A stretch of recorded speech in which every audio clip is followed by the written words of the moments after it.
પ્રથમ તો આપને જણાવી દઉં કે આપણે વખતો વખતે એટલે કે ફેબ્રુઆરીમાં એક અપડેટ આપ્યું હતું, માર્ચમાં આપ્યું હતું અને હવે આ એપ્રિલ મહિનાની અંદર આપણે એક અપડેટ આપી રહ્યા છે કે આવનારું ચોમાસું છે તે કેવું થવાનું છે। આમ જોવા જઈએ તો અત્યાર સુધીમાં ઘણી બધી સંસ્થાઓની એક આગાહી પણ આવી ચૂકી છે, જેમાં સ્કાયમેટ વેધર હોય, હવામાન વિભાગ હોય, બીજા ઇન્ડિવિજ્યુઅલ ઘણા બધા આગાહીકારો છે।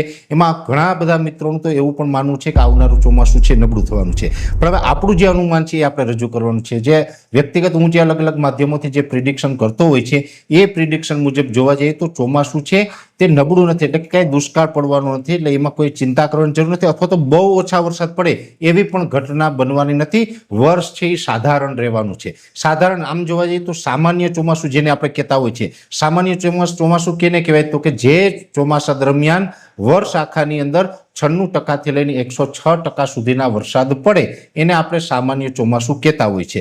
ઘણી વખત આપણે એવું પણ બનતું હોય કે 90 થી 95% વરસાદ પડે। જો 90 થી 95% વરસાદ પડે તો પણ સારું કહેવાય, એમાં પણ બહુ વાંધો આવતો નથી। એકાદ બે પિયત ચોક્કસથી આપવા પડે પણ બહુ વાંધો આવતો નથી। જો આપણું વર્ષ છે એ 75%, 80% કે 85% આસપાસનું થાય તો એ આપણું નબળું ચોમાસું રહેતું હોય છે। હવે આવનારું વર્ષ છે એની અંદર મારું જે વ્યક્તિગત અનુમાન છે એમાં પણ જે અત્યારે આપણે એપ્રિલ મહિનાની અંદર જે આ વાત કરી રહ્યા છે, એપ્રિલ મહિના પ્રમાણે જે આપણું અપડેટ છે એ મુજબ ચોમાસું છે એ સામાન્ય, જેની અંદર 90 થી 95% અને અમુક વિસ્તારની અંદર 95 થી લઈને 98% સુધીના વરસાદ સંભવ છે। એટલે વર્ષ છે એ નબળું નથી થવાનું, સામાન્ય વર્ષ રહેવાનું છે। આ એક ચોક્કસથી છે કે વચમાં ક્યાંક એકાદ પિયત આપવું પડે કે બે પિયત આપવા પડે એ વાત આખી અલગ છે, પણ ચોમાસું નબળું નથી રહેવાનું, જેની દરેક મિત્રોએ નોંધ લેવાની છે।